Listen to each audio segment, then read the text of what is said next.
ఈ వీడియోలో అన్ని మెథడాలజీలకి సంబంధించినటువంటి బోధనా పద్ధతులు, మూల్యాంకన పద్ధతులు, అలాగే టీఎల్ఎంకి సంబంధించి Edgar Dale cone of experiences, Bloom's టాక్సానమీకి సంబంధించి కొత్త బ్లూమ్స్ టాక్సానమీలో ఎలాంటి మార్పులొచ్చాయి, ఈ విషయాలన్నీ కూడా ఇందులో చెప్పబడ్డాయి. ఈ వీడియోలో ఇక్కడిచ్చిన ప్రతి టాపిక్ కూడా ఎక్కడ ఏ టైంలో వస్తదనేది డిస్క్రిప్షన్‌లో తెలియజేయబడుతుంది. Please watch until the end. ఆగమన పద్ధతి లేదా ఇండక్టివ్ మెథడ్. ఇది ప్రత్యేక ఉదాహరణల నుండి సాధారణ నియమం వైపు వెళ్ళే బోధనా పద్ధతి. ఇక్కడ స్పెసిఫిక్ టు జనరల్ కొన్ని ఉదాహరణలను ఉపయోగించి అలా నియమాన్ని రాబెట్టుదాం. ఇది ఎక్కువగా మ్యాథ్స్‌లో వాడుతూ ఉంటాం. ఉదాహరణకి మ్యాథ్స్‌లో సరి సంఖ్యతో కలిపితే ఏమవుతుంది? ఇక్కడ ఎగ్జాంపుల్ ముందిస్తాం. 2 + 4 6 10 + 2 12 8 + 10 18 ఇలా కొన్ని సరి సంఖ్యలతో కలపడం ద్వారా ముందు ఉదాహరణలు చేయిస్తాం. ఆ తర్వాత సరి సంఖ్యతో కలిపితే ఏమవుతుందని అడుగుతాం. చివరికి ప్రతిసారి వచ్చేది సరి సంఖ్యే. కాబట్టి సరి సంఖ్యతో కలిపితే సరి సంఖ్య వస్తుంది అనే ఒక సూత్రాన్ని రప్పిస్తాం. ఇది ఉదాహరణలతో మొదలుపెట్టాం. సూత్రంతో ఎండ్ చేసాం. ఇది మ్యాథ్స్‌లో. అదే సైన్స్‌లో చూసుకున్నట్లయితే ఇనుము వేడి చేస్తే వ్యాకోచిస్తుంది. రాగి వేడి చేస్తే వ్యాకోచిస్తుంది. అల్యూమినియం వేడి చేస్తే వ్యాకోచిస్తుంది. ఇవన్నీ కూడా ఏంటివి? లోహాలు. ఈ లోహాలను వేడి చేస్తే ఏమవుతుంది? లోహాలను వేడి చేస్తే వ్యాకోచిస్తుంది అనే నియమాన్ని తీసుకొస్తాం. ముందు ఉదాహరణలు చేయించాం. ఫైనల్‌గా సూత్రాన్ని రప్పించడం. ఇదే ఆగమన పద్ధతి లేదా ఇండక్టివ్ మెథడ్ అని అంటాం. ఆగమన పద్ధతిలో వచ్చే కొన్ని ముఖ్యమైనటువంటి బిట్లు. ఈ పద్ధతిని రూపొందించిన వారు ఫ్రాన్సిస్ బ్యాకన్. చాలా ఇంపార్టెంట్. ఈ పద్ధతి మూర్తత్వం నుండి అమూర్తత్వానికి వెళ్తుంది. అంటే కాంక్రీట్ నుంచి అబ్స్ట్రాక్ట్ వైపుకి వెళ్తుంది. కాంక్రీట్ అంటే మనకు తెలిసినటువంటి విషయాల నుంచి తెలియనటువంటి విషయాలకి చివరికి అంటే సూత్రాల ద్వారా, ఉదాహరణల ద్వారా తెలుసుకొని అవి ఉదాహరణలనేవి మూర్తత్వం. ఇది ప్రత్యేకమైనవి. ప్రత్యేకమైన ఉదాహరణలు కాబట్టి మూర్తత్వం నుంచి అమూర్తత్వానికి అబ్స్ట్రాక్ట్ వైపుకి వెళ్తుంది. ప్రత్యేకం నుండి సామాన్యం అంటే కొన్ని ప్రత్యేక ఉదాహరణలతో సామాన్యీకరణం చేస్తాం. సామాన్యంగా సూత్రం వరకు తీసుకెళ్తాం. కాబట్టి ప్రత్యేకం నుండి సామాన్యం. ఇది గుర్తుపెట్టుకోవడం మన ఉదాహరణలంటే సామాన్యం అనుకుంటాం. కానీ చాలా వరకు ఎక్కువ మంది తప్పు చేస్తుంటారు. ఉదాహరణలనేది ప్రత్యేక ఉదాహరణలను గుర్తుపెట్టుకోండి. ప్రత్యేక ఉదాహరణల నుండి సామాన్య సూత్రం వరకు తీసుకెళ్తుంది అని గుర్తుపెట్టుకుంటే ఈజీగా మర్చిపోము. ఇది ఒక మనోవైజ్ఞానిక పద్ధతి. ఎందుకంటే తనకు తానుగా విద్యార్థి కేంద్రీకృతంగా అన్వేషిస్తూ నేర్చుకుంటాడు కాబట్టి ఇది మనోవైజ్ఞానిక పద్ధతి. ఆగమన విధానంలో విద్యార్థులు ఎక్కువ ఆసక్తితో, ఉత్సాహంతో విషయాన్ని గ్రహించడానికి కారణం దీనిలో విద్యార్థులు స్వయం వ్యాసంగ పద్ధతిని పాటించడం వల్ల వీరికి సందేహాలకు చోటనేది ఉండదు. వాళ్ళే సొంతంగా అందులో ఉదాహరణలు కనుక్కుంటారు. ఉదాహరణలు తెలుసుకొని ఆ ఉదాహరణలతో కొత్త సామాన్యీకరణం అని చేసి కొత్త సూత్రాలను కనుగొంటారు. కాబట్టి స్వయంగా వ్యాసంగ పద్ధతి పాటిస్తారు ఇందులో. అందుకోసం ఆసక్తి ఉంటుంది, ఉత్సాహం ఉంటుంది. కాబట్టి ఇందులో సందేహాలకి అనేది అవకాశం ఉండదు. విద్యార్థి విషయాన్ని తొందరగా అవగాహన చేసుకోగలుగుతాడు. ఒకసారి ఆ ఉదాహరణలు ఇవ్వగలిగాడంటే సూత్రం వచ్చేసిందంటే విషయం అనేది తొందరగా అర్థమైపోతుంది. దీనిలో తగినన్ని మూర్త ఉదాహరణల సాయంతో సూత్రాన్ని రాబట్టడం గాని, ఒక విషయాన్ని సాధారణీకరించడం గాని జరుగుతుంది. సూత్రాన్ని రాబట్టడం లేదా ఒక విషయాన్ని సాధారణీకరించడం గాని జరుగుతుంది. ఇక్కడ వచ్చిన పాయింట్‌లే రిపీటెడ్‌గా వస్తుంటాయి. ఇవి రకరకాలుగా క్వెషన్ అడగడానికి అవకాశం ఉంటదనే ఉద్దేశంతో ఇన్ని రకాల క్వెషన్స్ ఇవ్వడం జరిగింది. నెక్స్ట్ ఈ ఆగమన పద్ధతి ద్వారా కనుగొన్న సూత్రాన్ని అంటే నిగమన పద్ధతి ద్వారా కనుగొన్న సూత్రాన్ని ప్రయోగశాల పద్ధతి ద్వారా నిరూపించుకోవాలి. మనం ఆగమన పద్ధతిలో వచ్చే సూత్రాల్ని నిగమన పద్ధతి ద్వారా గాని, ప్రయోగశాల పద్ధతి ద్వారా గాని నిరూపించాలి. విద్యార్థుల్లో అన్వేషణ దృక్పథాన్ని పెంపొందిస్తుంది. అన్వేషణ దృక్పథం అంటే కనుక్కోవడం. సొంతంగా కనుక్కునే దృక్పథాన్ని ఇది పెంపొందింపజేస్తుంది. వాస్తవిక పరిశీలన, ఆలోచన ప్రయోగశాల మీద ఆధారపడి ఉంటుంది. ఇక్కడ what is real observation. Reality అనేది ప్రయోగం చేసినప్పుడు లేదా ఆ సూత్రాన్ని నిరూపించినప్పుడు మాత్రమే అది దృఢపడుతుంది. కాబట్టి వాస్తవిక పరిశీలన, ఆలోచన ప్రయోగశాల మీద ఆధారపడి ఉంటుంది. ఇది గణితం నేర్చుకోవడానికి సహజ సిద్ధమైన పద్ధతి. అందుకే ఇది ఎక్కువగా గణితంలో వాడుతూ ఉంటాం. గణిత శాస్త్రం అంతా ఆగమన పద్ధతి ప్రకారమే కనుక్కోవడం జరిగింది. దీని ద్వారా ఆగమన సూత్రం ద్వారా కనుక్కోవడంతోనే శీర్షిక అధ్యయనం పూర్తి కాదు. అంటే ఒక చాప్టర్ మొత్తం ఆగమన పద్ధతిలోనే నేర్చుకోవడానికి అవ్వదు. కాబట్టి కొంతవరకు నేర్చుకోగలుగుతాం. మొత్తం అధ్యయనం అయితే ఆగమన పద్ధతితో అవ్వదు. ఇది అభ్యుదయ దశలో అంత ఉపయోగకరం కాదు. అభ్యుదయ దశ ప్రోగ్రెసివ్ స్టేజ్‌లో ఉన్నారు. వాళ్ళు బాగా అడ్వాన్స్‌డ్‌గా ఉన్నారు. వాళ్ళకి ఈజీగా అర్థమైపోతుంటాయి. అలాంటప్పుడు ఇవి ఎన్ని చేసినా వాళ్ళంతా యాక్సెప్టబుల్‌గా తీసుకోరు పిల్లలు. ప్రోగ్రెసివ్ స్టేజ్‌లో ఇదంతా ఉపయోగకరం కాదు. మొదటి దశలో విద్యార్థులు సూత్రాలను అర్థం చేసుకోవడానికి మాత్రమే దీన్ని పరిమితం చేయాలి. ప్రారంభ దశలో అంటే ప్రాథమిక తరగతుల్లో విద్యార్థులు సూత్రాలను అర్థం చేసుకోవడానికి వరకు మాత్రమే ఈ పద్ధతిని వాడాలి. ఇది. నెక్స్ట్ నిగమన పద్ధతి, డిడక్టివ్ మెథడ్. ఇది సాధారణ నియమం, జనరల్ రూల్ నుండి ప్రత్యేక ఉదాహరణల వైపుకి వెళ్ళే బోధనా పద్ధతి నిగమన పద్ధతి. దానికి రివర్స్, వైస్ వెర్సా అంటాం కదా, వైస్ వెర్సా. అటు నుంచి ఇటు. ఇందాక ప్రత్యేక ఉదాహరణల నుండి సామాన్య సూత్రం వైపు, ఇప్పుడు సామాన్య సూత్రం నుండి ప్రత్యేక ఉదాహరణల వైపు, డిడక్టివ్ మెథడ్ అంటారు దీన్ని. ఉదాహరణ గణితంలో ముందుగా ఉపాధ్యాయుడు చెప్తాడు, సరి సంఖ్య ప్లస్ సరి సంఖ్య ఈజ్ ఈక్వల్ టు సరి సంఖ్య అనే ఒక సూత్రాన్ని చెప్పేస్తాడు. ఇప్పుడు ఇది నిజమా కాదా అనేది ఒక్కొక్క దాంట్లో వేసి చూస్తాడు. 2 + 6 8, 8 + 10 18, 12 + 4 16, ఇలా ఎగ్జాంపుల్స్ ఇస్తాడు. ఇక వ్యాకరణంలో తీసుకుందాం.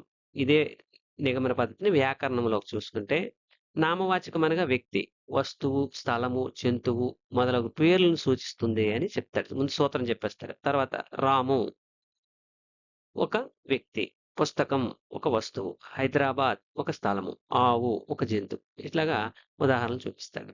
ఇది నిగమన పద్ధతిలో కొన్ని ఉదాహరణలు. ఇక నిగమన పద్ధతిలో వచ్చే ముఖ్యమైనటువంటి బిట్లు. ఈ పద్ధతిని ప్రచారం చేసిన వారు కొమినియస్. నిగమన పద్ధతిని ప్రచారం చేసిన వాడు కొమినియస్. ఇది అమూర్తం నుండి మూర్తత్వంలోకి వస్తుంది. సామాన్యం నుండి ప్రత్యేక అంశానికి వైపు వెళ్తుంది. సూత్రము నుండి ఉదాహరణ వైపు వెళ్తుంది. కాలాన్ని పొదుపు చేయవచ్చు. ఇవన్నీ చెప్పినవే మరొకసారి రీకాల్ చేస్తున్నాం. అభ్యసన పునశ్చరణ స్థాయిలకు తగినది. అభ్యసన పునశ్చరణ అంటే లెర్నింగ్ అండ్ రీకాల్. ఇవి రీలెర్న్, పునశ్చరణ, రీలెర్న్ ఈ స్థాయిలకు తగినది. గణన వేగాన్ని, సామర్థ్యాన్ని పెంపొందిస్తుంది. అంటే క్యాలిక్యులేషన్స్ స్పీడ్‌గా చేయగలుగుతాం. సూత్రాలు బాగా వచ్చిన వాడు క్యాలిక్యులేషన్ స్పీడ్‌గా చేస్తాడు. ఇది ఉన్నత స్థాయి విద్యార్థులకు తగినది. ప్రాథమిక ఉన్నత స్థాయి కంటే ఉన్నత స్థాయి విద్యార్థులకి తగినది. అంటే 9th, 10th ఆ క్లాస్ పిల్లలకి. ఈ పద్ధతిలో ప్రారంభ స్థాయిలో ఉన్నవారు అమూర్త భావనలను అర్థం చేసుకోవడం కష్టం. డైరెక్ట్‌గా సూత్రం ఇస్తే ప్రారంభ స్థాయిలో ఉన్న వాళ్ళకి ఏం అర్థం అవ్వదు. అందుకే ఇది గుడ్డి సూత్రాలతో జ్ఞప్తి ఉంచుకోవాల్సిన అవసరం ఉంటుంది. అవగాహన కంటే గుడ్డిగా సూత్రాలను జ్ఞప్తి ఉంచుకోవాల్సిన అవసరం అనేది ఈ పద్ధతిలో ఉంటుంది. నెక్స్ట్ ఈ పద్ధతిలో ఆలోచన, వివేచనలకు తావుండదు. సూత్రాల సహాయంతో లెక్కలు చేయడం జరుగుతుంది. వేగము, ఖచ్చితత్వం పెరుగుతుంది ఇక్కడ. నిగమన పద్ధతి ద్వారా వేగము, ఖచ్చితత్వం పెరుగుతుంది. ఎందుకంటే వేగంగా చేయగలుగుతారు, ఖచ్చితత్వంతో చేస్తారు. ప్రామాణిక పర్యవసానాలు రాబట్టడానికి స్టాండర్డ్ కన్సీక్వెన్సెస్, ఆవశ్యక ఫలితాంశాలను ఆవిష్కరించడంతో ఈ పద్ధతి ఉపయోగపడుతుంది. ఆగమన పద్ధతిలో వ్యతిరేకమైన బోధనా పద్ధతి. ఇది ఆగమన పద్ధతికి వ్యతిరేకమైంది. ఆగమనం అంటే రప్పించడం. ఇది ఉన్న సూత్రం నుంచి ఉదాహరణల వైపు తీసుకువెళ్ళడం. ఉదాహరణకి ఇక్కడ a² + b² = a + b² -2ab అనే సూత్రాన్ని ఇక్కడ ఇచ్చామంటే ఇది 7వ తరగతి విద్యార్థులకు బోధించడానికి ఒక ఉత్తమమైనటువంటి పద్ధతి. ఇలాంటి సూత్రాన్ని 7వ తరగతి విద్యార్థులకు బోధించే పద్ధతి ఏదంటే నిగమన పద్ధతి. సూత్ర ప్రయోగ పద్ధతి అని కూడా దీన్ని అంటారు. సూత్రం అనేది ఇస్తాం కాబట్టి సూత్ర ప్రయోగం. సూత్రం నుంచి తద్వారా గణిత సమస్యలను సాధించడానికి వినియోగించే పద్ధతి. అలాగే ఒక సూత్రం నుంచి ఇంకో సూత్రాన్ని కనుగొవచ్చు. ఇందాక ఇక్కడ a² + b² = a + b² -2ab అన్నాం. దీన్ని -2abని తీసుకెళ్తే a² + b² + 2ab = a + b² మరో సూత్రాన్ని తీసుకురావచ్చు. ఇలా కొత్త సూత్రాలను కనుగొనడానికి ఉపయోగించే పద్ధతి నిగమన పద్ధతి. ఆగమన, నిగమన పద్ధతిలో తేడాలు. ఈ ఒక టేబుల్‌తో మొత్తం మనకి ఈ రెండిటి గురించి వచ్చేస్తది. ఇది ప్రారంభంలో ఉదాహరణలతో ప్రారంభిస్తాం, సూత్రంతో ప్రారంభిస్తాం. ఇక్కడ దిశ ప్రత్యేకం నుండి సాధారణం వైపు ఉంటుంది. ఇది సాధారణం నుంచి ప్రత్యేకం వైపు. ప్రత్యేక ఉదాహరణల ద్వారా సాధారణ సూత్రాలు అని గుర్తుపెట్టుకోండి. కేంద్రం ఇక్కడ విద్యార్థి కేంద్రీకృతం, ఉపాధ్యాయుడి కేంద్రీకృతం. ఇక్కడ సమయం ఎక్కువ పడుతుంది, ఇక్కడ తక్కువ పడుతుంది. అభ్యసనం అనేది ఆగమన పద్ధతిలో శాశ్వతమైనది. ఇది త్వరిత అభ్యసనం జరుగుతది. మర్చిపోవడానికి అవకాశం ఉంటది. ఇక్కడ ఆలోచన ఎక్కువగా ఉంటుంది. ఇక్కడ ఆలోచనకి అవకాశం తక్కువ ఉంటుంది. అనుకూలమైనటువంటి విషయాలు, కొత్త భావనలను రప్పించడానికి ఇది అనుకూలమైన పద్ధతి. నియమాలని అప్లికబుల్ చేయడానికి, సూత్రాలను అప్లికేషన్ చేయడానికి నియమన పద్ధతి బాగా ఉపయోగపడుతుంది. సో, ఇక్కడ గుర్తుపెట్టుకోవడానికి నిగమన, నియమము. నియమం అంటే సూత్రం. ముందుగా చెప్పిన ఉదాహరణలు ఇవ్వడం. నియమం ముందుగా చెప్పి ఉదాహరణలు ఇవ్వడం. ఇదొక కోడ్ లాగా ఉపయోగించుకోవచ్చు. కొన్ని ముఖ్యమైనటువంటి బిట్లు. ప్రత్యేకం నుండి సాధారణానికి వెళ్ళే పద్ధతి ఏది? స్పెసిఫిక్ టు జనరల్ ఆగమన పద్ధతి. నియమం నుండి ఉదాహరణకు వెళ్ళే పద్ధతి నిగమన పద్ధతి. శాస్త్రీయ ఆలోచనలు ఎక్కువగా అభివృద్ధి చేసే పద్ధతి ఆగమన పద్ధతి. సమయాన్ని ఆదా చేసే పద్ధతి నిగమన పద్ధతి. విద్యార్థులు స్వయంగా నియమాన్ని కనుగొనే పద్ధతి ఆగమన పద్ధతి. ఓన్లీ ఈ రెండింటి మీద ఇవ్వబడింది. ఇందులో ప్రథమం చాలా ఇంపార్టెంట్, ఇది వ్యాలిడిటీ, సప్రమాణత. క్యారెక్టరిస్టిక్స్ ఆఫ్ అసెస్మెంట్ లో ముఖ్యమైనటువంటి వాటిలో ఒకటవది సప్రమాణత, validity. The assessment should measure exactly what it is intended to measure. The assessment should measure exactly what it is intended to measure. ఏమైతే కొలవాలనుకుంటున్నామో దాన్నే కొలవగలడం. ఇలా చదివేస్తాం మనం, కానీ ఏమిటి కొలవడం అనేది తెలుసుకోవాలి. ఏ ప్రయోజనం కోసం తయారు చేయబడిందో దాన్నే మనం మదింపు చేయబడ్డం అంటాం. అంటే ఈ వ్యాలిడిటీ అనేది, సప్రమాణత అనేది ఒక మాపనంలోనో మూల్యాంకనంలోనో మదింపులోనో కాదు, అన్నింటిలోనూ ఉంటుంది. మాపనం చేసేటప్పుడు కానీ, మూల్యాంకనం చేసినప్పుడు కానీ, మదింపు చేసినప్పుడు కానీ అందులో సప్రమాణత అనేది ఉండాలి. అంటే ఎలా అంటే, ఉదాహరణకి a mathematics test should assess mathematical skills, not language skills. అది గుర్తుపెట్టుకోవాలి. ఇది సింపుల్ ఎగ్జాంపుల్. సబ్జెక్టులు, ఏ సబ్జెక్ట్ అయితే మనం దేన్నైతే మదింపు చేయాలనుకుంటున్నాం, మ్యాథమెటిక్స్ స్కిల్స్ మదింపు చేయాలనుకుంటున్నాం, కానీ అక్కడ లాంగ్వేజ్ క్వశ్చన్స్ ఇస్తే ఏం ఉపయోగం ఉంది? సో అలాంటి పరీక్షకి వ్యాలిడిటీ ఉండదని అర్థం. ఉదాహరణకి ఏ సబ్జెక్ట్ మదింపు చేస్తే ఆ సబ్జెక్టులో జ్ఞానము, అవగాహన, నైపుణ్యాలనే పరీక్షించబడాలి.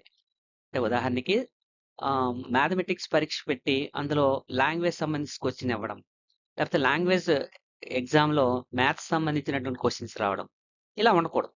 అలా ఉంటే దానికి వ్యాలిడిటీ అనేది ఉండదు, సప్రమాణత అనేది ఉండదు. సో అలాగా మనం ఏ ప్రయోజనం కోసం అయితే ఆ పరీక్షని లేదా ఆ మాపనాన్ని లేదా ఆ మూల్యాంకనాన్ని చేస్తున్నామో దానికి వ్యాలిడిటీ అనేది ఉండాలి. ఆ ప్రయోజనం సాధించబడాలి. That is called validity. విశ్వసనీయత రెండో అత్యంత ముఖ్యమైనటువంటిది. చాలా మందికి ఇది కన్ఫ్యూజ్ చేస్తుంటది ఎగ్జామ్స్ లో. బయట చదివేటప్పుడు అర్థమైపోతుంటది, పరీక్షకి వెళ్ళేటప్పటికి తప్పు చేసేస్తుంటాం. The assessment should produce consistent results when conducted repeatedly under similar conditions. Assessment అనేది ఒక సమాధాన పత్రం వేరు వేరు వ్యక్తులు దిద్దినా లేదా వేరు వేరు సమయాల్లో దిద్దినా ఒకే విధమైన మార్కులు రావడం, కన్సిస్టెంట్ రిజల్ట్స్ రావాలి. రిపీటెడ్ గా ఎన్నిసార్లు చేసినా, సిమిలర్ కండిషన్స్, అవే కండిషన్స్ లో ఎన్నిసార్లు చేసినా ఒకే రకమైనటువంటి ఫలితం రావడం. ఉదాహరణకి student should receive nearly the same scores of the same test in administered again. Example ఇది. ఉదాహరణకి అందుకే ఏం చెప్పామంటే, ఒక ఆన్సర్ స్క్రిప్ట్ ఎక్స్ అనే వ్యక్తి దిద్దినప్పుడు 78 అని 78 మార్కులని నిర్ధారించాడు 100కి. అప్పుడు ఎప్పుడు 2024లో దిద్దాడు. సో వై అనే వ్యక్తి ఇప్పుడు వేరే వ్యక్తి వచ్చాడు, 2025లో అదే పేపర్ని దిద్దాడు. అప్పుడు 77 వేసాడు అతను. అప్పుడు అది 2025లో అనుకుందాం. జెడ్ అనే వ్యక్తి ఇప్పుడు వచ్చాడు 2026లో, ఇతను దిద్దితే 79 మార్కులు వచ్చాయి. సో ఎవరు దిద్దినా సరే ఇంచుమించుగా ఆ 77, 78, 79 ఆల్మోస్ట్ 75 అబోవ్ పర్సెంటేజే వచ్చింది. అంటే అది 2024లో దిద్దినా, 25లో దిద్దినా, 26లో దిద్దినా, అది ఎక్స్ దిద్దినా, వై దిద్దినా, జెడ్ దిద్దినా, అంటే వేరు వేరు వ్యక్తులు దిద్దినా, వేరు వేరు సమయాల్లో దిద్దినా వచ్చేటటువంటి మార్కులు అయితే సేమ్ గా రావడం జరిగింది. అలా వచ్చినటువంటి పేపర్, అలాంటి పరీక్షకి లేదా అలాంటి మాపనానికి విశ్వసనీయత ఉంది అని అంటాం. ఆబ్జెక్టివిటీ అంటే ఏమిటి మరి? వస్త్వాశ్రయత లేదా నిష్పాక్షికత అంటాం. The scoring should not depend on the examiners personal opinion or bias. ఎవరైతే ఎగ్జామినర్ ఉన్నారో, పేపర్ దిద్దిన వ్యక్తి, తన పర్సనల్ ఒపీనియన్స్ అనే వాటి మీద ఆధారపడి పేపర్ దిద్దకూడదు. తన సొంత అభిప్రాయం ఉండకూడదు. సమాధానం దిద్దే వ్యక్తి తన సొంత అభిప్రాయాన్ని ఇక్కడ వాడకూడదు. అక్కడ పరీక్షలో వాల్యుయేషన్ స్క్రిప్ట్‌లో ఏమిచ్చారో దానికే మనం కన్ఫైన్ అవ్వాలి. అక్కడ ఏమైతే ఉందో అది రాస్తే మార్కులెయ్యాలి. రాయకపోతే మార్కులెయకూడదు. అంతేగాని తన సొంత అభిప్రాయంకి ఇది రైట్ కాబట్టి ఇది మార్కులేసేస్తాను. ఇది తప్పు కాబట్టి రైట్ ఆడు కరెక్ట్ రాసిన మార్కులు తీసేస్తాను అనకూడదు. సో, అది ఇక్కడ. ఒక ఉపాధ్యాయుడు ఎన్ని సార్లు దిద్దినా అదే మార్కులు రావాలి. ఎక్స్ అనే వ్యక్తి 5 సార్లు దిద్దాడు. 5 సార్లు దిద్దినప్పటికి అది 48 మార్కులే వచ్చాయి. ఎంతమంది దిద్దినా ఎక్స్, వై, జెడ్ ఎవరొచ్చి దిద్దినా సరే ఆ 48 మార్కులే వచ్చాయి. ఇందాకటి దానికి దీనికి చాలా తేడా ఉంది చూడండి. అక్కడ 77, 78, 79 మార్కులొచ్చే అవకాశం ఉంది. కానీ ఇక్కడ అలా కాదు. కన్ఫర్మ్‌గా ఏ మార్క్ అనుకున్నామో అదే రావాలి. అంటే ఆబ్జెక్టివిటీ అనేది ఖచ్చితంగా ఉండాలి. ఆబ్జెక్టివిటీ అంటే తన సొంత అభిప్రాయంకి ఉండకూడదు. అక్కడ ఏ మార్క్ ఉందో, ఆన్సర్ ఉందో స్క్రిప్ట్‌లో వాల్యుయేషన్ ఆఫ్ స్కీమ్ ఆఫ్ వాల్యుయేషన్‌లో ఏ ఆన్సర్ ఉందో ఆ ఆన్సర్ రాస్తే మనం మార్క్ ఏసేయవలసిందే. సో, అప్పుడు ఎక్స్ 5 సార్లు ఏంటి 65 సార్లు దిద్దినా అదే మార్కులొస్తాయి. అలాగే ఎక్స్ ఏంటి వై, జెడ్ ఎవరు దిద్దినా అవే మార్కులొస్తాయి. సో, అలాంటి పరీక్ష గాని, ప్రశ్నపత్రం ఉంటే, అలాంటి మూల్యాంకనం జరిగితే, లేదా అలాంటి మాపనం చేస్తే, ఆ రకంగా గాని మదింపు చేస్తే, అప్పుడు దానికి ఆబ్జెక్టివిటీ ఉందని చెప్పవచ్చు. అర్థమవ్వడం కోసం కొన్ని సొంతమైనటువంటి ఎగ్జాంపుల్స్ ఇస్తున్నాం. దాన్ని బట్టి మీరు ఓన్‌గా కూడా సొంతంగా ఆలోచించి అర్థం చేసుకోవచ్చు. నౌ ద ప్రాక్టికబిలిటీ ఆచరణాత్మకత. ఇది క్లియర్‌గా అందరికి అర్థమైపోద్ది. ఇది కష్టం లేదు. The assessment should be easy to administer, score and interpret within available resources. Easy administration అంటే నిర్వహించడానికి హైరాణ పడిపోవాల్సిన అవసరం లేదు. సులభంగా నిర్వహించగలగాలి. ఈజీ స్కోరింగ్ ఆ వచ్చిన మార్కుల్ని సులభంగా లెక్క పెట్టగలగాలి. నువ్వు 33 హాఫ్‌లు ఇచ్చేసి, 33 పావులు ముప్పావు మార్కులు ఇచ్చేసి, అలా స్కోర్ చేయడం చాలా కష్టంగా చేసేయడం కాదు. ఈజీగా స్కోర్ చేయగలగాలి. ఈజీగా పరీక్షను నిర్వహించడానికి అనువుగా ఉండాలి. అలాగే ఆ తర్వాత దాన్ని ఈజీగా ఇంటర్ప్రిటేషన్ చేయగలగాలి. వ్యాఖ్యానించగలగాలి. ఆ పరీక్షని సులభంగా వ్యాఖ్యానం చేయగలగాలి. సో, ఈ 3 లక్షణాలు ఉన్నట్లయితే ప్రాక్టికబిలిటీ ఉందని చెప్పవచ్చు. ఉదాహరణకి ఇక్కడ ఏ 30-minute class room quiz is more practical than A 5-hour examination.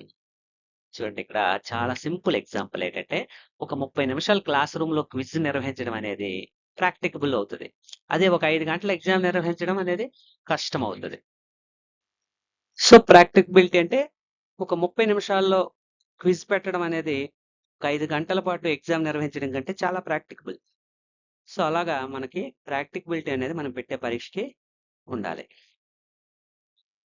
So, మదింపైన, మాపనమైనా దేనికైనా సరే ప్రాక్టికబిలిటీ అనేది అవసరం. నెక్స్ట్ కాంప్రెహెన్సివ్‌నెస్. కాంప్రెహెన్సిబిలిటీ అని కూడా అంటాం. అంటే సమగ్రత. సమగ్రత అంటే it should assess all learning domains. అంటే knowledge, skills, attitudes and values. పరీక్షించదలసిన సిలబస్‌లో అన్ని అంశాల నుంచి ప్రశ్నలుండాలి. అంటే ఉదాహరణకి ఒక అధ్యాయంలో ఒక పరీక్షలో ఒక 15 చాప్టర్స్ ఉంటే ఏదో ఒకటో రెండో చాప్టర్‌లో మాత్రమే ఇవ్వడం కాదు.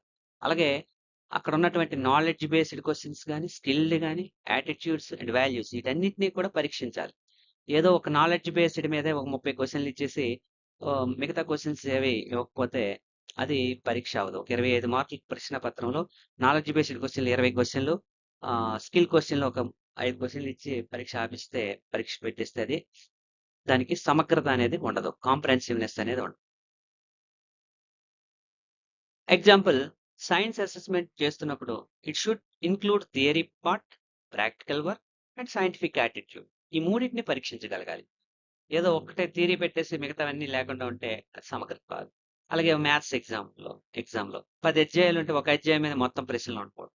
ఉదాహరణకి 2024 డెప్యూటీ ఈఓస్ ఎగ్జామినేషన్ పేపర్‌లో అయితే పేపర్ 1లో ఒకే టాపిక్ మీద మొత్తం క్వెషన్‌లన్నీ ఇచ్చేసాడు. సో, ఆ పేపర్‌కి సమగ్రత అనేది లేదు. ఈ డెప్యూటీ డీఈఓ ఎగ్జామ్ ఎవరైనా రాసి ఉంటే మీకు అర్థమవుతది. 2024 డెప్యూటీ డీఈఓ ఎగ్జామ్‌లో ఇలాంటి మెయిన్స్ ఎగ్జామ్‌లో ఇలాంటి తప్పిదం అనేది జరిగింది. ఇలాంటి చాలా వరకు ఈ ఏపీపీఎస్సీ నిర్వహిస్తున్న ఎగ్జామ్స్‌లో ఇలా జరుగుతూ ఉంటాయి. ఎందుకంటే వాళ్ళు ఇవేవి పాటించడం లేదు. నెక్స్ట్ సో, అదే అన్నమాట. ఇంకా నాలెడ్జ్, స్కిల్, యాటిట్యూడ్, వాల్యూస్ ఇంకా అండర్‌స్టాండింగ్ మనకేవైతే లెర్నింగ్ అవుట్‌కమ్స్ ఉన్నాయో వాటికి సంబంధించి అన్ని ప్రశ్నలు ఉండాలి అనేది ఒక ఎగ్జామ్ యొక్క గుడ్ ఎగ్జామ్ యొక్క క్యారెక్టరిస్టిక్. నెక్స్ట్ కొన్ని క్వెషన్స్ అయితే ఇక్కడ ఇవ్వడం జరిగింది. Which characteristic ensures that a test measures what it is intended to measure? ఇది ensures that test measures what is intended to అంటే validity. Characteristic ensures consistent results. ఈ పదాలను గుర్తుపెట్టుకోగలిగితే ఈజీగా ఆన్సర్ వచ్చేస్తాయి. కన్సిస్టెంట్ రిజల్ట్స్ వచ్చాయంటే reliability. Test measures what it is intended to measure అని ఉందంటే అది validity. Characteristic prevents examiner bias నుంచి రక్షించబడాలి అంటే ఆబ్జెక్టివిటీ. సో ఇలాంటి కొన్ని కీవర్డ్స్ ని మనం గుర్తుపెట్టుకుంటే ఆన్సర్స్ ఈజీగా చేయొచ్చు. బోత్ ఇంగ్లీష్ మీడియంలో చదువుకోవచ్చు, తెలుగు మీడియంలో కూడా చేయొచ్చు. సో ఆ రకంగా మనం రెండింటిని ఉపయోగించుకోవచ్చు. Which characteristic identify students learning difficulties? A characteristic learning difficulties ని గుర్తిస్తుంది అంటే డయాగ్నోస్టిక్ నేచర్ ఉండాలి. సో మనం ఇవి మన టెక్స్ట్ బుక్లో ఇవ్వలేదు కాబట్టి మనం ఇవి చదవం. వాస్తవానికి ఇవి కూడా పరీక్షల్లో వస్తున్నాయి, కానీ ఎవరు గుర్తించడం లేదు. Which characteristic helps improve learning through suggestions and comments? A characteristic suggestions ఇవ్వడానికి ఉపయోగపడుతుంది? Feedback oriented. ఇవి దీని మీద వచ్చేటటువంటి కొన్ని మోడల్ క్వశ్చన్స్.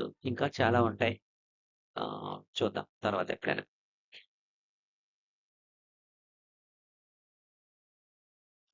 ఇది హ్యూరిస్టిక్ మెథడ్ ఆర్మ్స్ట్రాంగ్ దీన్ని తీసుకొచ్చి డెవలప్ చేయగా ఆవిష్కరణ పద్ధతిని జెరోమ్ బ్రోనర్ అనే అతను ప్రాచుర్యంలో తీసుకొచ్చాడు.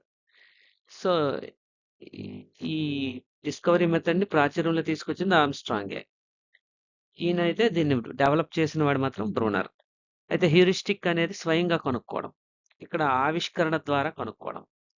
ఇక్కడ విద్యార్థి సమస్యను స్వయంగా పరిశోధించి పరిష్కారం కనుక్కుంటాడు. ఇక్కడ టీచర్ అనేవాడు ఎటువంటివి ఇవ్వడం హ్యూరిస్టిక్ లో. ఇక్కడైతే కొన్ని సూచనలు మాత్రం ఇస్తాడు.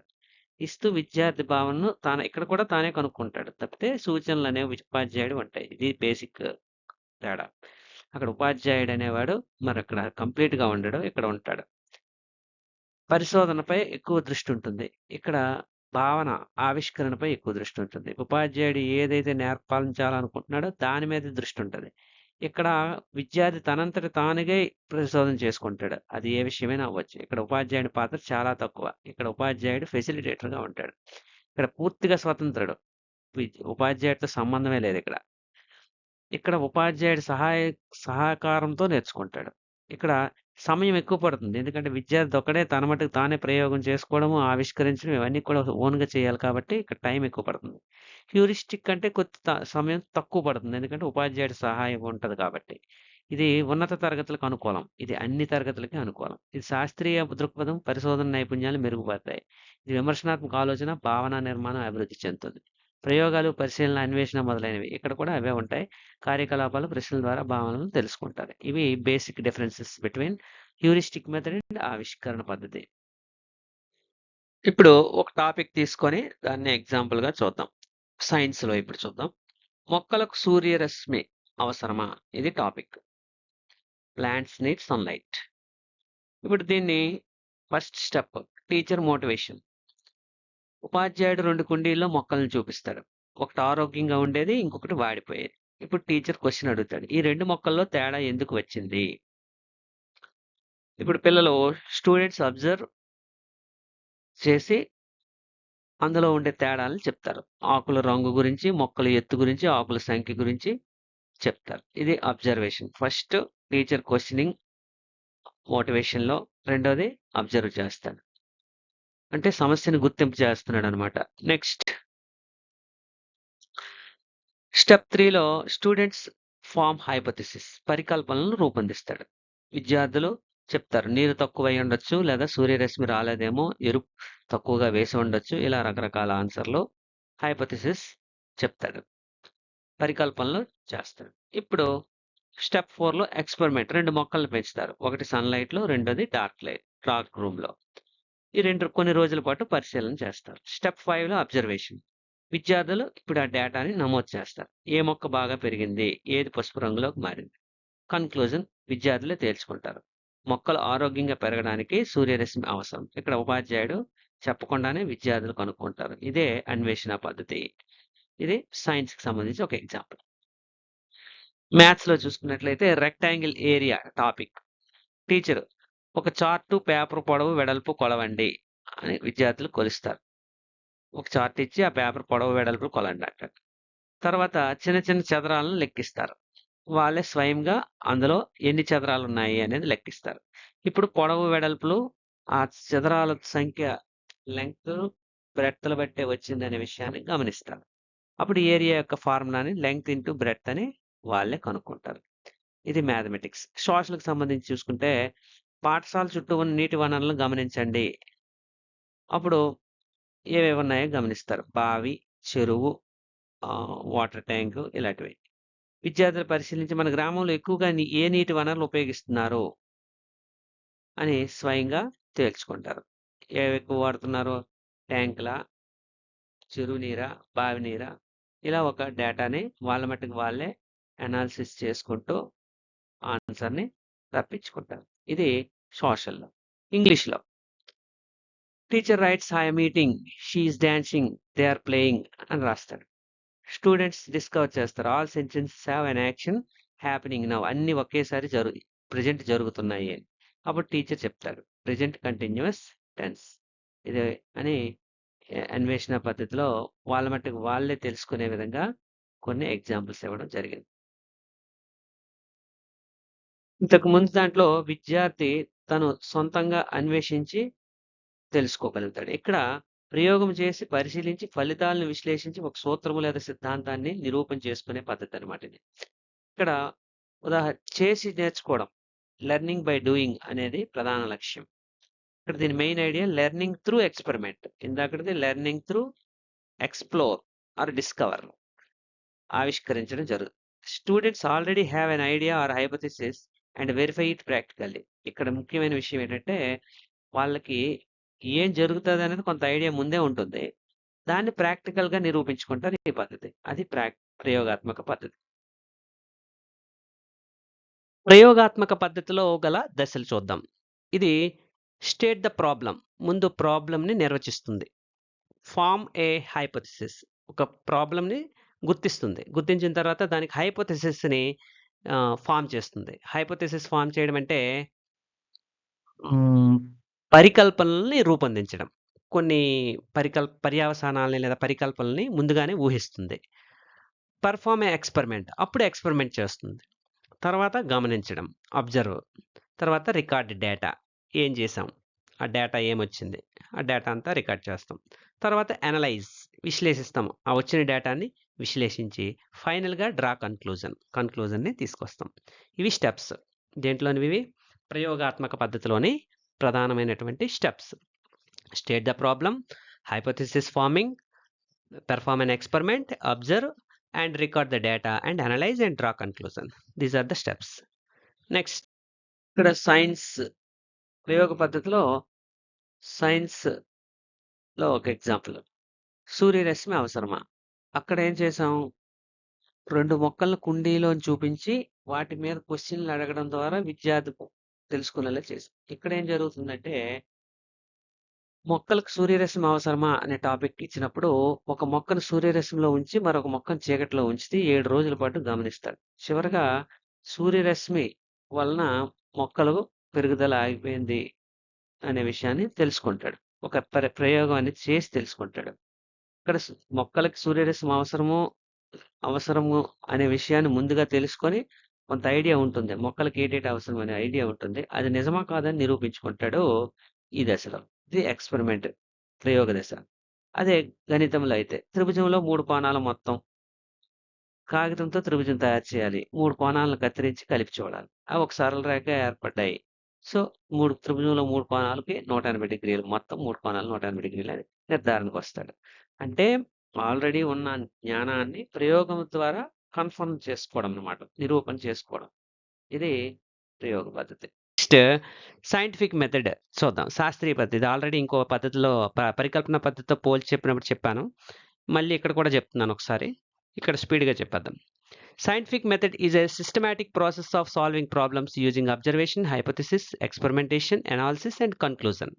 ఇక్కడ ఏం చేస్తామంటే ఇది కొన్ని పద్ధతులని ఒక సిస్టమాటిక్గా వాడడం. సిస్టమాటిక్ ప్రాసెస్ ఏంటి? ఆ process problem solving using observation, ముందు గమనించాలి, పరికల్పనలు రూపొందించాలి, ప్రయోగం చేయాలి, analysis and conclusion. It is not only for science, it is a general problem solving approaches. ఒక సైన్స్కి మాత్రమే కాదు, సాధారణమైనటువంటి సమస్యలకు కూడా ఇది మనం ఈ మెథడ్ని వాడతారు, శాస్త్రీయ పద్ధతిని. ఒక సైన్స్లోనే వాడాలి శాస్త్రీయ పద్ధతి అనేది లేదు.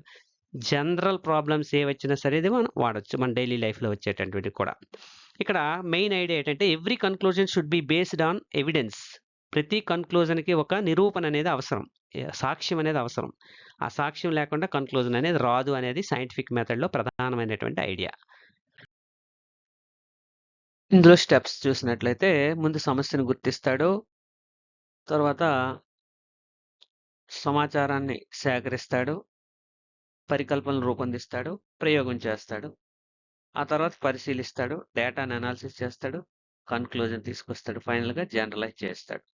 ఇది సూత్రాన్ని ఇలాంటి ఇతర పరిస్థితుల్లో కూడా వర్తింపజేస్తాడు. మొక్కలు ఎందుకు వాడిపోతున్నాయి? సమాచార సేకరణ, పుస్తకాలలోంచి పరిశీలనల ద్వారా, అనుభవాల ద్వారా సేకరణ. సూర్యరశ్మి లేకపోవడం వల్ల మొక్క వాడిపోతుంది అని ఒక హైపోథెసిస్, పరికల్పన రూపొందిస్తాడు. ఇందులో ఏదో ఒకటి లేదు అనే విషయం ఒక హైపోథెసిస్ అయితే ఉంటుంది. ఇప్పుడు మొక్కను సూర్యరశ్మిలో మరొకదాన్ని చీకటిలో ఉంచడం ప్రయోగం చేస్తాడు, అబ్జర్వ్ చేస్తాడు, ప్రతిరోజు గమనిస్తాడు, ఫైనల్గా ఒక డేటా రాసుకుంటాడు. ఒక మొక్కకి ఆకులు వాడిపోతున్నాయి, నల్లగా ఉన్నాయి, ఇది ఎర్రగా పసుపుగా మారిపోతున్నాయి, ఇలా రకరకాల డేటాని రాసుకుంటాడు. ఇప్పుడు ఏ మొక్క బాగా పెరిగిందో, ఏ మొక్క వాడిపోతుందో కంపేర్ చేసుకుంటాడు. ఫైనల్గా ఒక నిర్ణయానికి వస్తాడు. మొక్కలకు సూర్యరశ్మి అవసరము అనే విషయాన్ని తేల్చుకొని సాధారణీకరణ చేస్తాడు. ఇది ఇందులో ఉన్నటువంటి స్టెప్స్. ఇప్పుడు ఈ టాపిక్ ఇనుము ఎందుకు తుప్పుపడుతుంది అనే విషయాన్ని గురించి చూసుకున్నట్లయితే, ఇనుము తుప్పుపడుతుంది అనే క్వశ్చన్ ఇస్తాం ముందు. పరికల్పనలు, తేమ వల్ల తుప్పు పడుతుంది, లేకపోతే ఇంకేదైనా దాని మీద పడుతుంది అనే విషయం ఒక పరికల్పన అనేది ఉంటుంది. ఎందుకంటే ముందే కొంత ఐడియా ఉంటుందని చెప్పాం. ప్రయోగం, ఒక మేకను నీటిలో మరొకదాన్ని పొడిగాలిలో ఉంచడం చేస్తాడు. నీటిలో ఉన్న మేకు తుప్పు ఏర్పడుతుంది, తేమ మరియు ఆక్సిజన్ పట్ల ఇనుము తుప్పు ఏర్పడుతుందని ఫైనల్గా ఒక నిర్ణయానికి రావడం జరుగుతుంది ఎక్స్పెరిమెంట్ అనంతరం. ఇంకా ఎగ్జాంపుల్ చూసుకుందాం. స్కూల్లో plants near the window grow better అనే ఒక ప్రాబ్లమ్ని తీసుకుని స్టూడెంట్ ఆస్క్ వై, ఎందుకు అలా జరుగుతుంది, విండో దగ్గర ఎందుకు బెటర్గా పెరుగుతుంది, పరికల్పన రూపొందిస్తాడు. Plants gets more sunlight, experiment చేస్తాడు, place plants in different location, అక్కడ నుంచి తీసేసి వేరే ప్రదేశంలో పెట్టాడు. ఇప్పుడు అబ్జర్వ్, గమనిస్తాడు, అనలైజ్ చేస్తాడు, కన్క్లూజన్ చేస్తాడు, తర్వాత వెరిఫై చేస్తాడు. సో ఇక్కడ ఏంటి చేశాడు, నీళ్ళలో ఉండే మొక్కలు బాగా పెరగలేదనే విషయాన్ని ఈ వైజ్ఞానిక శాస్త్రీయ పద్ధతి ద్వారా తెలుసుకున్నాడు. ఇక్కడ సోషల్ సైన్సెస్లో చూద్దాం. Why is traffic heavy near, చూసారు ఇక్కడ శాస్త్రీయ పద్ధతి అనేది సాధారణ విషయాలకు కూడా ఇది ఉపయోగించుకోవచ్చు, ఒక్క సైన్స్కే కాకుండా. Why is traffic heavy near, traffic ఎందుకు స్కూల్ దగ్గర ఎక్కువగా ఉంది, నియర్ స్కూల్స్ అంటే స్టూడెంట్ డేటా కలెక్ట్ చేస్తాడు, అబ్జర్వ్ టైమింగ్స్, ఏ టైంలో ట్రాఫిక్ ఉందనేది టైమింగ్స్ రాసుకుంటాడు, తర్వాత కొంతమంది ప్రజలను ఇంటర్వ్యూ చేస్తాడు, అనలైజ్ చేస్తాడు, తర్వాత ఫైనల్గా ఒక కన్క్లూజన్కి వచ్చి వెరిఫై చేస్తాడు. సో ఇది ఎగ్జాంపుల్తో దీనికి సంబంధించినటువంటిది. అన్వేషణ పద్ధతి, ప్రయోగ పద్ధతి, శాస్త్రీయ పద్ధతి లేదా వైజ్ఞానిక పద్ధతి. ఈ పద్ధతులు మూడింటికి ఒకే దగ్గర ఒకే టేబుల్లో తెలుసుకోవడానికి ప్రయత్నం చేద్దాం. ప్రధాన లక్ష్యం ఏంటంటే ఇందులో అన్వేషణ పద్ధతిలో కొత్త భావనను స్వయంగా కనుక్కోవడం. అదే ప్రయోగ పద్ధతిలో అయితే ప్రయోగం ద్వారా ఆ సూత్రాన్ని లేదా తెలుసుకున్న విషయాన్ని నిర్ధారించుకోవడం. వైజ్ఞానిక పద్ధతి లేదా శాస్త్రీయ పద్ధతి అంటే సమస్యకు శాస్త్రీయ పరిష్కారం కనుక్కోవడం. ఇది దాని ప్రధాన లక్ష్యాలు. ప్రారంభం ఏంటంటే ఇక్కడ పరిశీలన అన్వేషణతో మొదలవుతుంది అన్వేషణ పద్ధతి. ఇక్కడ ప్రయోగం చేయడంతో మొదలవుతుంది, ఇక్కడ ఒక సమస్యతో మొదలవుతుంది. ఇది ఇంపార్టెంట్, ఇది గుర్తుపెట్టుకుంటే మనకు ఆన్సర్ ఈజీగా దొరికిపోతుంది. హైపోథెసిస్ ఇందులో సాధారణంగా ఉండదు, కొన్నిసార్లు ఇక్కడ ఎక్స్పెరిమెంటల్ మెథడ్లో ఉంటుంది, ఇక్కడ తప్పనిసరిగా ఉంటుంది. సైంటిఫిక్ మెథడ్లో హైపోథెసిస్ అనేది తప్పనిసరిగా ఉంటుంది. డిస్కవరీ మెథడ్లో అయితే హైపోథెసిస్ అనేది ఉండదు. ఎక్స్పెరిమెంట్ ఉండొచ్చు, ఇక్కడ తప్పనిసరిగా ఉండాలి, ఇక్కడ కూడా తప్పనిసరిగా ఉండాలి, ఇక్కడ ఉండొచ్చు ఉండకపోవచ్చు, ప్రాబ్లం లేదు. డిస్కవరీ మెథడ్‌లో. ఇక్కడ డేటా అనాలిసిస్ అనేది పరిమితం. ఇందులో ఉంటుంది. ఇక్కడ వివరంగా ఉంటుంది. చివరగా ఫలితం. భావనను కనుక్కుంటారు ఈళ్ళు. ఇక్కడ సిద్ధాంతాన్ని నిర్ధారించుకుంటారు. ఆధారాలతో నిర్ణయాన్ని ఎవిడెన్స్‌తో సాధారణీకరణం చేస్తారు. ఇది వీటిలో ఉండేటటువంటి మూడిటి టేబుల్. ఇది ఒక స్క్రీన్‌షాట్ తీసి ఉంచుకోండి లేదా రాసుకోండి. చాలా ఇంపార్టెంట్. ఇక్కడ ఈజీ ట్రిక్ చూద్దాం. Experimental method. Observe, experiment, observes, verifies growing plants in sunlight and shade. ఇది ఎక్స్పెరిమెంట్ చేయడం ద్వారా. ఇక్కడ అదే ఎగ్జాంపుల్ చూద్దాం. Hypothesis, experiment, conclusion. Find why plants grow faster in sunlight. ఎందుకు సన్‌లైట్‌లో ఇది పెరుగుతోంది వేగంగా అనే యాటిట్యూడ్‌తో సైంటిఫిక్ మెథడ్ ఉంటుంది. శాస్త్రీయ పద్ధతి. అంటే ఇక్కడ ఇన్వెస్టిగేషన్ మోడ్‌లో ఉంటుంది. Discovery method. Children discover the multiplication table patterns.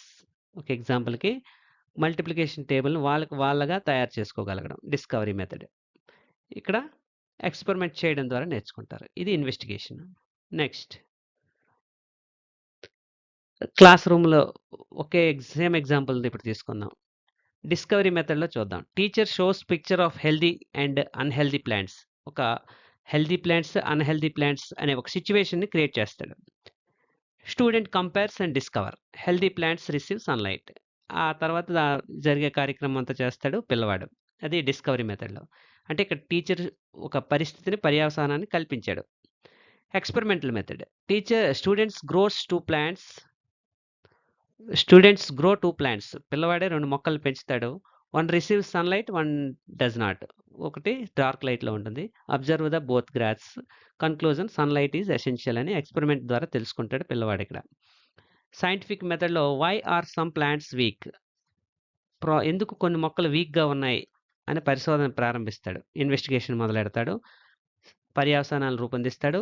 Lakh of sunlight వల్ల జరిగిందని ఎక్స్పెరిమెంట్ చేసి collect measurements and analyse, conclude, support by the evidence. ఫైనల్‌గా ఒక నిరూపణ దొరికింది. మొక్క వాడిపోవడం అనేది. ఫైనల్‌గా కన్క్లూజన్‌కి వస్తాడు. సో, ఇది క్లాస్ రూమ్ ఎగ్జాంపుల్.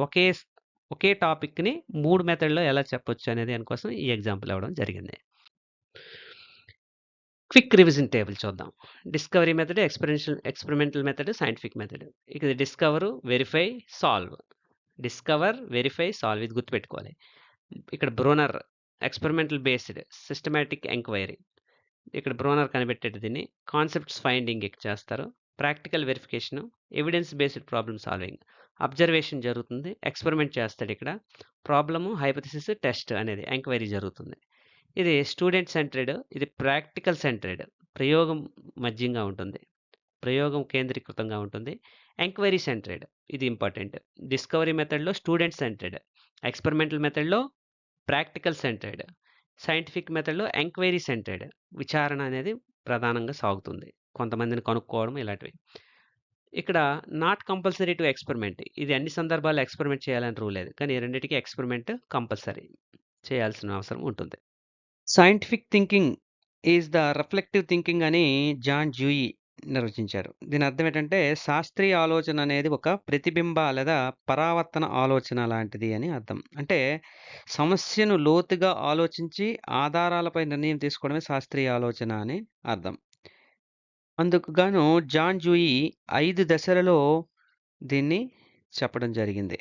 అయితే ఇప్పుడు దీనికి సంబంధించిన కొన్ని బిట్లు చూద్దాం. శాస్త్రీయ వైజ్ఞానిక పద్ధతిలో సోపానాలు రూపొందించిన వాడు ఎవరు అంటే కార్ల్ పియర్సన్. సమస్యలను విద్యార్థులు తమంతట తామే గుర్తించుటకు ఉపయోగించే బోధనా పద్ధతి ఏది అని అడిగితే అన్వేషణ పద్ధతి. సమస్యలను విద్యార్థులు తమంతట తామే అన్వేషిస్తారు కాబట్టి అన్వేషణ పద్ధతి. విద్యార్థులు నైపుణ్యాన్ని బాగా అభివృద్ధి చేసుకోవడానికి వీలు కలిగించే పద్ధతి ఏది అంటే అన్వేషణ పద్ధతి. నెక్స్ట్, విద్యార్థులు స్వీయ క్రియాశీలత, స్వయం అధ్యయనమునకు ప్రాధాన్యత ఉండే పద్ధతి ఏది అని అడిగిన అన్వేషణ పద్ధతి. స్వీయ క్రియాశీలత, స్వయం అధ్యయనం. వారి మట్టుకు వాళ్ళే అన్వేషిస్తారు కాబట్టి స్వయం అధ్యయనం. వాళ్ళే యాక్టివ్గా ఉంటారు. క్రియాశీలత, స్వీయ క్రియాశీలత, సెల్ఫ్ యాక్టివేటెడ్. ఇది అన్వేషణ పద్ధతి. అన్వేషణ పద్ధతికి వ్యతిరేకించిన వారు థామస్. అన్వేషణ పద్ధతిలో ముఖ్య లోపం ఏంటంటే ఎక్కువ కాల వ్యవధి, సొంత వ్యయంతో కూడుకున్నది కావడం. ఇది ఈ కాల వ్యవధి ఎక్కువ ఖర్చుతో కూడుకుంది. సత్యాన్వేషణలో శాస్త్రజ్ఞులు అనుసరించే పద్ధతి ఏది అంటే వైజ్ఞానిక పద్ధతి. ఓకే. రైట్. బ్లూమ్స్ టాక్సానమీ అనేది లెర్నింగ్ ఆబ్జెక్టివ్స్‌ని వర్గీకరించే ఒక పద్ధతి. దీన్ని 1956లో బెంజమిన్ బ్లూమ్స్ అనే ఆయన తయారు చేశారు. అయితే దాన్నిప్పుడు 2001లో మళ్ళీ రీఆర్గనైజ్ చేయడం జరిగింది. ఎందుకు అనంటే ఓల్డ్ బ్లూమ్స్ టాక్సానమీకి, న్యూ బ్లూమ్స్ టాక్సానమీకి ఉండేటటువంటి ఆ లక్ష్యాల వర్గీకరణ అనేది ఎలా జరిగిందనేది ఇప్పుడు చూద్దాం. ఓల్డ్ బ్లూమ్స్‌లో నాలెడ్జ్ అనేది ఉండేది. Knowledge, comprehension, application, analysis, synthesis and evaluation ఇవి ఉండేవి. సేమ్ మళ్ళీ అట్లాగే వచ్చాయి. తప్పితే కొద్దిగా మార్చారు. నాలెడ్జ్‌ని రిమెంబర్ అని మార్చారు. కాంప్రహెన్షన్‌ని అండర్‌స్టాండింగ్‌గా మార్చారు. అప్లికేషన్‌ని అప్లై అని మార్చారు. అనాలిసిస్‌ని అనలైజ్ అని మార్చారు. ఇక్కడ సింథసిస్ లేదు. దానికి బదులుగా క్రియేటివిటీ అనేది కొత్తది పెట్టారు. ఇవన్నీ కూడా వెర్బ్స్. ఇవన్నీ కూడా కొన్ని నౌన్స్ ఉన్నాయి ఇందులో. అందుకోసం వీటిని మార్చారు. లాస్ట్ ఫైనల్‌గా ఎవాల్యుయేషన్ అనేది ఉండేది. ఇది నౌను. ఎవాల్యుయేట్ వెర్బ్‌గా మార్చారు. ఇది కొత్త బ్లూమ్స్ టాక్సానమీలో వచ్చినటువంటి మార్పులు. అయితే వీటిలో అత్యధికమైనటువంటిది, ఉన్నతమైనటువంటి లెవెల్ ఏదంటే క్రియేట్ చేయడమే ఉన్నతమైనటువంటిది. యాక్చువల్‌గా ఇక్కడ ఒకదానికి పొందికగా ఉంటదని దీని ప్రకారం ఇలా పెట్టాం. కానీ వాస్తవంలో ఈటన్నిటిలో హైయెస్ట్ స్టెప్ ఏది అంటే హైయెస్ట్ లెవెల్ క్రియేట్.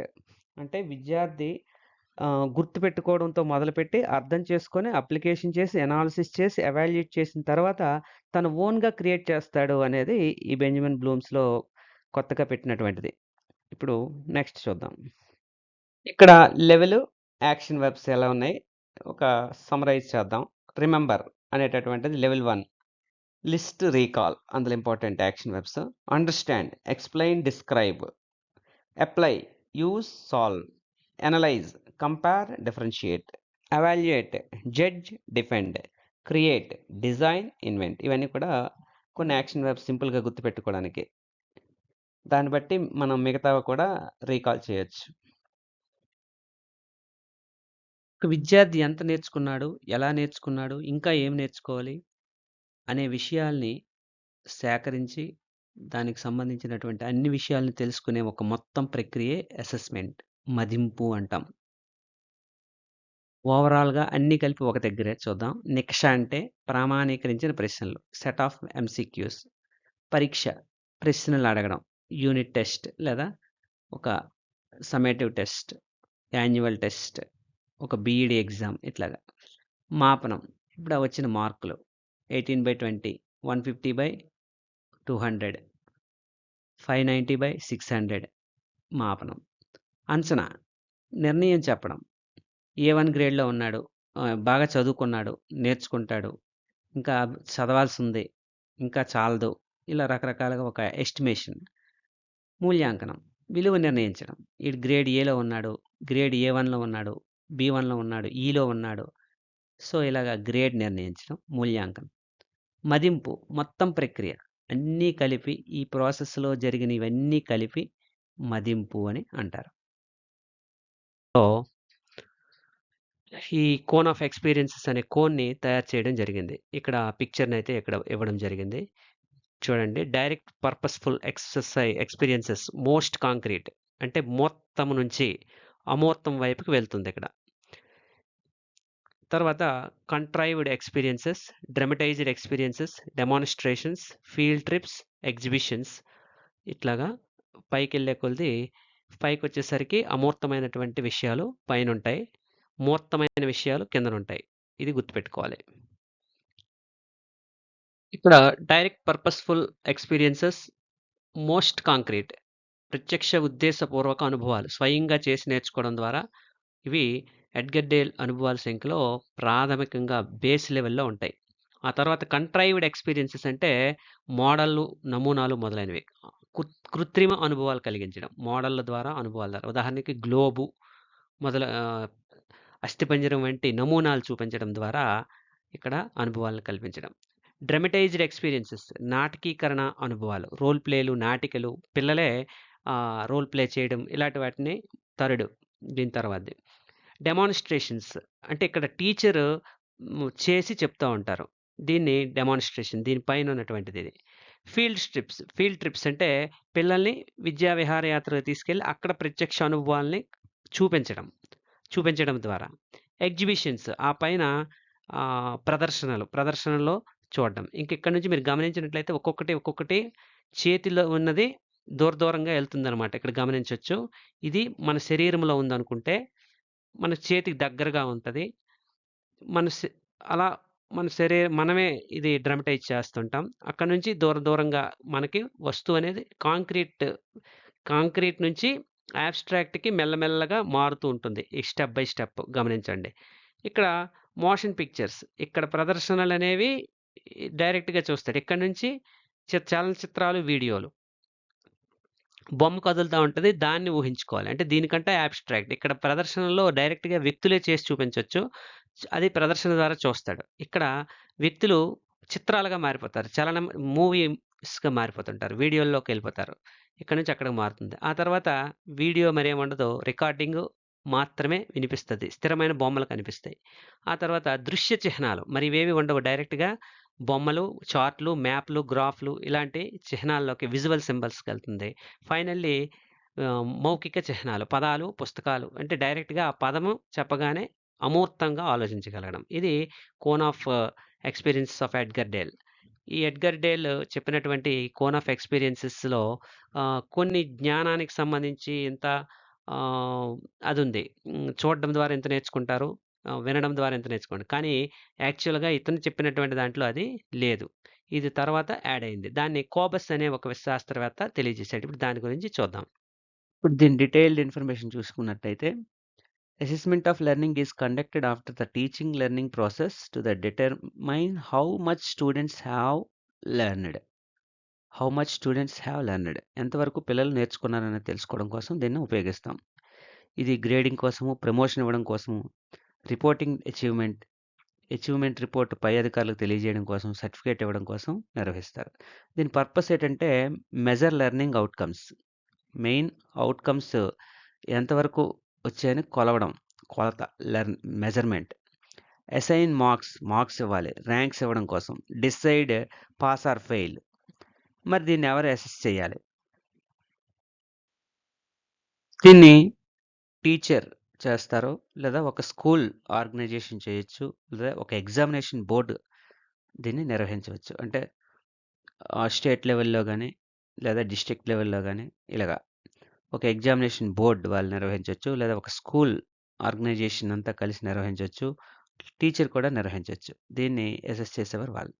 ఇది ఎప్పుడు నిర్వహించాలి అంటే at the end of the instruction. మన ఆ అకాడమిక్ ఇయర్‌లో ఎండ్ అయిపోయిన తర్వాత దీన్ని నిర్వహిస్తాం.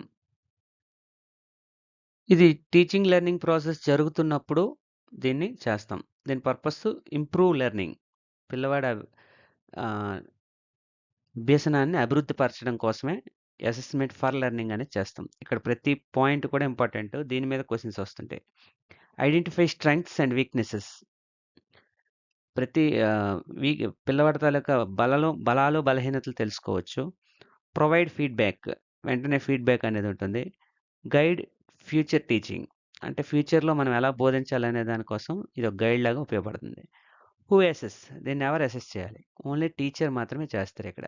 అసెస్మెంట్ ఫర్ లెర్నింగ్ అనేది ఓన్లీ టీచర్. ఎప్పుడు చేయాలి? During instruction. చెప్తున్నప్పుడే మనం దీన్ని చేయొచ్చు. అందుకే కంటిన్యూయస్ కాంప్రహెన్సివ్ అసెస్మెంట్ అంటాం. CCE.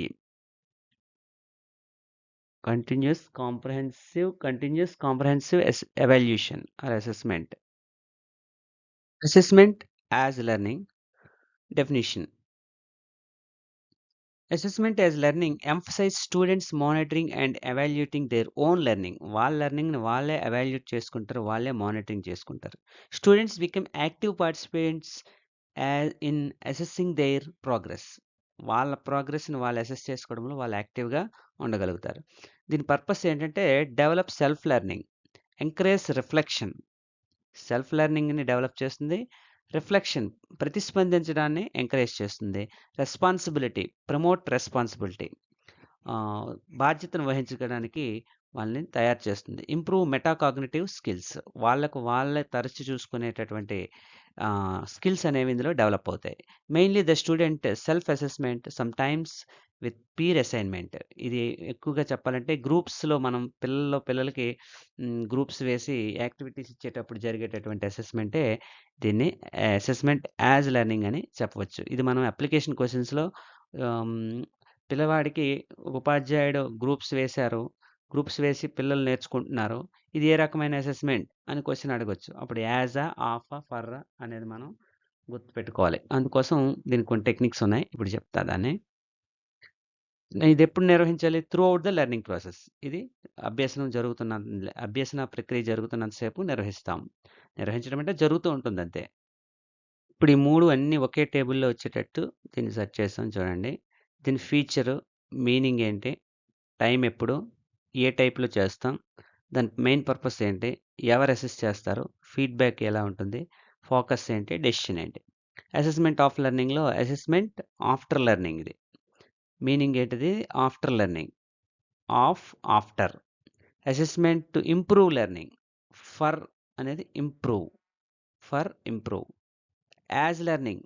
Assessment through self learning. As learning, self learning. ఇది code. As, self, for, improve, after. So timing type. End of the learning ఇది. During learning, throughout the learning. Throughout the learning, during learning తేడా ఉంటుంది. End of the learning ఇది. ఇది summative. ఇది ఇక్కడ మనం అది కూడా రాసి ఉంటాం కదా! సమ్మేటివ్ ఎగ్జామ్స్‌లో కిందనే ఉంది. ఇది సమ్మేటివ్ ఎగ్జామ్. ఇది ఫార్మేటివ్ ఎగ్జామ్. ఇది సెల్ఫ్ రిఫ్లెక్సివ్ ఎగ్జామ్. రిఫ్లెక్సివ్ అంటే ఇది గ్రూప్స్‌లో. ఇది యూనిట్ టెస్ట్స్ డ్యూరింగ్ లెర్నింగ్. ఇది summative learning. End of the learning. So ఇలా గుర్తుపెట్టుకోవచ్చు.